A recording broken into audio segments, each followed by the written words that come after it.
நாம சொன்னதில் 2வது ஸ்டேஜ் பற்றி பேச போகிறோம். 2வது ஸ்டேஜ் வந்து பையிங் ஆஃபீஸில் ஆர்டர் எடுத்து கொடுத்துருவாங்க. அதை நம்ம வந்து பண்ணி கொடுக்கணும். பையிங் ஆஃபீஸ் எப்படின்னா அவங்க கம்யூனிகேஷன் எல்லாமே அவங்க ஃபாலோ பண்ணிடுவாங்க.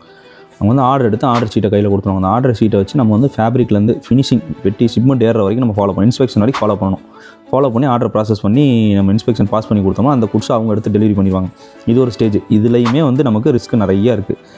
ஏன்னா பையிங் ஆஃபீஸு கம்யூனிகேஷன் அவங்க பண்ணியிருப்பாங்க. அதை கரெக்டாக நம்ம அவங்ககிட்ட கிளியர் பண்ணிக்கணும். ஒவ்வொன்றுக்கும் ஒரு நூல்லேருந்து ஒரு பட்டன்லேருந்து சின்ன அக்சசரிஸ் வரைக்கும் உங்களுக்கு நம்ம அப்ரூவல் வாங்கிட்டு மட்டும்தான் ப்ராசஸ் பண்ணணும். ஏன்னா நம்ம பையரை டேரெக்டாக டீல் பண்ணால் நம்ம அவங்களோட டேஸ்ட் தெரியும், நம்ம அப்ரோச் பண்ணி நம்ம ஏதாவது கரெக்ஷனோ ஏதோ தப்பு பண்ணாலும் அதை சரி பண்ண முடியும். ஆனால் இவங்க இது பண்ணும்போது இவங்க சொல்கிறதான் இதை மீறி நீங்கள் என்ன பண்ணிங்கனாலும் அவங்க ஒத்துக்க மாட்டாங்க. சிம்பிளாக டெபிட் ஆர்டர் கேன்சல்ட்டு போயிட்டே இருப்பாங்க. அதனால் இவங்கள்ட்ட நம்ம வேலை செய்யும்போது உங்கள் ஆர்டர் எடுத்து செய்யும்போது கரெக்டாக இருக்கணும். இல்லைன்னா நம்ம வந்து நம்ம கல்லாப்பட்டியில் காசு குறைஞ்சிட்டே இருக்கும். உண்மை தான், காசுக்காக தான் நம்ம வேலை செய்கிறோம். அதில் கரெக்டாக இருக்கணும். அதே மாதிரி இந்த மாதிரி பையிங் ஆஃபீஸ் ஆர்டர் எடுத்து செய்யும்போது கரெக்டான டீம் இருக்கணும். சும்மா ஒரு ஆள் 2 பேர் வச்சுட்டு தயவுசெய்து எடுத்து செய்யாதீங்க. அதெல்லாம் செஞ்சிங்கன்னா முடியாது. ஏன்னா இவங்க ஒரு செகண்டுக்கு ஒருக்கா நம்ம அப்டேட்டில் இருக்கணும். இன்றைக்கி காலையில் பேசுகிறது நாளைக்கு காலையில் அவங்க பையர் அவங்கள்ட்ட சொல்லியிருப்பாங்க, அதை சொல்ல அவங்க மறந்துருப்பாங்க.